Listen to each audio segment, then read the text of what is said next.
Late ಆದರೂ ಪರವಾಗಿಲ್ಲ, ಈಗಾದರೂ ಒಂದು ಅಲರ್ಟ್ ಕೊಟ್ಟಿದ್ದಾರೆ ದರ್ಶನ್ ಅವರೇ, ನರೇಂದ್ರ ಮೋದಿ ಅವರು. ಯಾಕಂದರೆ ಎಲ್ಲರೂ ಪ್ರೆಡಿಕ್ಟ್ ಮಾಡ್ತಾ ಇದ್ದು ದೇಶದ ಪರಿಸ್ಥಿತಿ ಬಿಗಡಾಯಿಸ್ತಾ ಇದೆ ದಿನದಿಂದ ದಿನಕ್ಕೆ. ಯಾಕೆಂದರೆ ಈ ಯುದ್ಧ ನಿಲ್ಲುವಂತಹ ಯಾವುದೇ ಲಕ್ಷಣಗಳು ಕಾಣ್ತಾ ಇಲ್ಲ. ತಲೆಕೆಟ್ಟ ಟ್ರಂಪ್ ದಿನಕ್ಕೊಂದು ಹೇಳಿಕೆಗಳನ್ನು, ದಿನಕ್ಕೊಂದು ಡಿಸಿಷನ್ ತಗೊಳ್ತಾ ಇದ್ದಾನೆ ಅಂತ. ಆ ಪ್ರಿಪೇರ್ಡ್ನೆಸ್ ನಮಗಿರಲಿಲ್ಲ. ಸ್ಟಾರ್ಟಿಂಗಲ್ಲಿ ಗ್ಯಾಸ್ ದಾದಾಗ ಒಂದು ಸ್ವಲ್ಪ ಕುಣಿದಾಡಿದ್ವಿ, ಜಿಗದಾಡಿದ್ವಿ, ಆಮೇಲೆ ಏನೂ ಆಗಿಲ್ಲ ಅನ್ನೋ ಥರದಲ್ಲಿ ಆರಾಮಾಗಿದ್ದೀವಿ. ಈಗ ಮತ್ತೆ ಬುಡಕ್ಕೆ ಬೆಂಕಿ ಬಿದ್ದಿದೆ ನಮಗೆ. ಸೊ ಇಂತಹ ಸಂದರ್ಭದಲ್ಲಿ ಪ್ರಧಾನಿ ಮೋದಿ ಅವ್ರ ಮುಂದೆ ಆಯ್ಕೆ ಏನಿತ್ತು ಸರ್? ಮೋದಿಯವರು ಮೊದಲು ವಿದೇಶಾಂಗ ಏನು ಒಂದು ಸಂಬಂಧಗಳಿರ್ತದಲ್ಲ, ಯಾವ್ಯಾವ ರಾಷ್ಟ್ರದಲ್ಲಿ ಯಾವ ಥರ ಸಂಬಂಧ ಇಟ್ಟಿದ್ದಾರೆ ಅಂತ ಮೊದಲನೇ ಪ್ರಶ್ನೆ. ಎರಡನೇದು, ನೀವೀಗ ತಲೆ ಕೆಟ್ಟವನು ಅಂತ ಹೇಳಿದ್ರಿ, ಟ್ರಂಪ್ಗೆ ತಲೆ ಕೆಟ್ಟವನು ಅಂತ.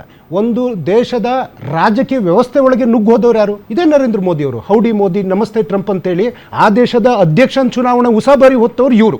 ಆದರೆ ಇವತ್ತು ನನ್ನ ದೇಶದ ಪ್ರಜೆಗಳಿಗೆ ಆತ ಸಹ್ಯವಾಗ್ತಾ ಇಲ್ಲ, ನೀವು ರಾಜಕೀಯಕ್ಕೂ ಹಕ್ಕು ಅದು ಇದು ಅಂತಂದ್ರೆ ನರೇಂದ್ರ ಮೋದಿ ಅವರು ಇವತ್ತು ನರೇಂದ್ರ ಮೋದಿ ಹೇಳ್ತಾನೆ, ಟ್ರಂಪ್ ನಾಳೆ ಅಂತಾನೆ ಪಾಕಿಸ್ತಾನದ ಮುನೀರಾ ಮತ್ತೆ ಶಹಬಾಜ್ ತುಂಬಾ ಒಳ್ಳೆಯವರು, ಅವರ ಅಂತಾರಾಷ್ಟ್ರೀಯ ನಾಯಕರು ಕೊಡೋದ್ರ ಹಿಂದೆನೆ ನರೇಂದ್ರ ಮೋದಿ ಅವರು ಇದ್ರು. ಇದು ವಾಸ್ತವ ಸತ್ಯ. ಅವರು ಚುಕ್ಕಾಣಿ ಕೊಡದೇ ಇರ್ಲಿ ಸರ್, ಕೊಟ್ಟ ತಕ್ಷಣ ರಾಷ್ಟ್ರಗಳಿಂದ ನಮಗೋಸ್ಕರ ಮಾತ್ರ ಹರ್ಮುಜ್ ಜಲಸಂಧಿ ಓಪನ್ ಆಗಿ ಎಲ್ಲ ಬಂದ್ಬಿಡುತ್ತಾ?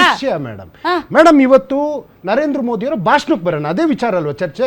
ಚಿನ್ನವನ್ನ ಖರೀದಿ ಮಾಡಬೇಡಿ, ನೀವು ಎಂತದು ರೈಲ್ಗಳಲ್ಲೆಲ್ಲ ಪ್ರಯಾಣ ಮಾಡಿ ಅಂತ.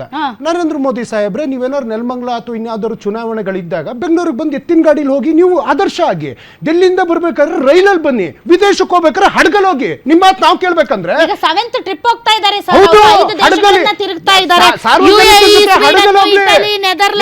ವಿಮಾನದ್ದು ವೈಟ್ ಪೆಟ್ರೋಲ್ ರೇಟ್ 80,000 ಇದ್ದಿದ್ದು ಇವತ್ತು 2 ಲಕ್ಷಕ್ಕೆ ಹೋಗಿ ತಲುಪಿದೆ 1000 ಲೀಟರ್ ಡೀಸೆಲ್ಗೆ.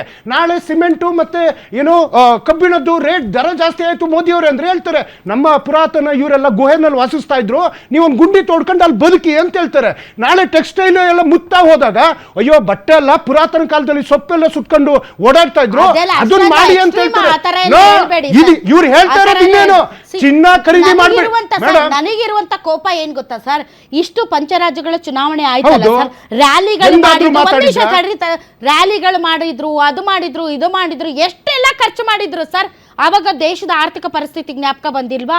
ಈಗ ಅವರು ಕೂಡ ಫಾರಿನ್ ಟ್ರಿಪ್ಗೆ ಹೋಗ್ತಾ ಇದ್ದಾರೆ ಸರ್, 5 ದೇಶಗಳು ಸುತ್ತಾ ಇದ್ದಾರೆ. ಒಬ್ಬ ದೇಶದ ಪ್ರಧಾನಿಯಾಗಿ ರಾಜತಾಂತ್ರಿಕ ವ್ಯವಸ್ಥೆಯಲ್ಲಿ ನಾವು ತುಂಬಾ ಈಸಿಯಾಗಿ ಮಾತಾಡಕ್ಕಾಗಲ್ಲ, ಬಟ್ ಅವರು ಒಂದು ಎಕ್ಸಾಂಪಲ್ ಸೆಟ್ ಮಾಡ್ಲಿ ಅಲ್ಲ. ಪ್ರಧಾನಿಯವರು ದೇಶದ ಮಾಧ್ಯಮ ಮಾತಾಡ್ಬೇಕಾದ್ರೆ ಯಾವುದೇ ರಾಜಕೀಯ ಇಲ್ಲ ಇಲ್ಲಿ. ದೇಶದ ಪ್ರಧಾನಿ POM ಆಫೀಸಲ್ಲಿ ಕೂತ್ಕೊಂಡು ಎಷ್ಟು ದಿನ ಪೆಟ್ರೋಲಿಯಂ ಸಚಿವರ ಜೊತೆ, ವಿದೇಶಾಂಗ ಸಚಿವರ ಜೊತೆ ಎಷ್ಟು ದಿನ ಮಾತಾಡಿದ್ದಾರೆ, ವಿತ್ತ ಸಚಿವರ ಜೊತೆ. ದಿನ ಬೆಳಗಾದ್ರೆ ಚುನಾವಣೆ ರ್ಯಾಲಿ, ಅದು ಮುಗಿದ ತಕ್ಷಣ ವಿದೇಶ ಪ್ರಯಾಣ ಮಾಡೋದಕ್ಕೆ ಇವ್ರನ್ನ ದೇಶದ ಪ್ರಧಾನಿ ಮಾಡಿರ್ತಕ್ಕಂಥದ್ದು ಆಯ್ತು. ಆರ್ಥಿಕ ತಜ್ಞರು ಅಂತ ಮಾತಾಡಿ ನಾನು ಸಾವಧಾನದಿಂದ ಕೇಳ್ಕೊಂಡೆ. ಅವರಿದ್ದಾರೆ ಬಿಜೆಪಿ ವಕ್ತಾರರು, ಮೋದಿಯವರ ಪರವಾಗಿ ಮಾತನಾಡೋದಕ್ಕಿದ್ದಾರೆ. ನಮ್ಮ ಆರ್ಥಿಕ ಕ್ರೈಸಿಸ್ ಆಗಿತ್ತು ಸ್ವಾಮಿ, ಆರ್ಥಿಕ ಕ್ರೈಸಿಸ್ ಆಗಿತ್ತು ಮೇಡಮ್. ಮನಮೋಹನ್ ಸಿಂಗ್ ಅವರಿದ್ದಾಗ 2007ರಲ್ಲಿ ಇಡೀ ವಿಶ್ವ ಕರಗುಟ್ಟೋಗಿತ್ತು. ಆದ್ರೆ ಭಾರತದ ಆರ್ಥಿಕ ಪರಿಸ್ಥಿತಿ ಸದೃಢವಾಗಿತ್ತು ಮೇಡಮ್. ಇವತ್ತಿನ ಕ್ರೂಡ್ ಆಯಿಲ್ ದರ 97 ರೂಪಾಯಿ 96 ಪೈಸೆ ಇದೆ. ಇವತ್ತಿನ ಕ್ರೂಡ್ ಆಯಿಲ್ ದರಕ್ಕೆ ಹೋಲಿಸಿದ್ರೆ ಏನಿಲ್ಲ, ಪೆಟ್ರೋಲ್ ರೇಟ್ 80 ರೂಪಾಯಿ ಇರಬೇಕಿತ್ತು, ಏನಿಲ್ಲ ಅತಿ ಹೆಚ್ಚು ಅಂದ್ರೆ ಡೀಸೆಲ್ ಒಂದು 60 ರೂಪಾಯಿ ಇರಬೇಕಿತ್ತು. ಮನಮೋಹನ್ ಸಿಂಗ್ ಅವರು ಇದ್ದಾಗ 120 ರೂಪಾಯಿ ಏನು ಬ್ಯಾರೆಲ್ ಕ್ರೂಡ್ ಆಯಿಲ್ ದರ ಇದ್ದಾಗ 55 ರೂಪಾಯಿ ಪೆಟ್ರೋಲ್ ಡೀಸೆಲ್ ಸಿಗ್ತಾ ಇತ್ತು, 65 ಪೆಟ್ರೋಲ್ ಸಿಗ್ತಾ ಇತ್ತು. ಪೆಟ್ರೋಲ್ ಡೀಸೆಲ್ ಜಾಸ್ತಿ ಆಗಿದೆ, 3 ತಿಂಗಳಿಂದ ಪೆಟ್ರೋಲ್ ಡೀಸೆಲ್ ಜಾಸ್ತಿ ಆಗಿಲ್ಲ ಸರ್. ಮೇಡಮ್, ಪೆಟ್ರೋಲ್ ಡೀಸೆಲ್ ಬನ್ನಿ ಕರ್ಕೊಂಡು ಹೋಗ್ತೀನಿ, 123 ರೂಪಾಯಿ ಡೀಸೆಲ್ಗೆ, 123 ರೂಪಾಯಿ. ಈಗ ಹೋಗಿ ಚೆಕ್ ಮಾಡೋಣ ಮೇಡಮ್.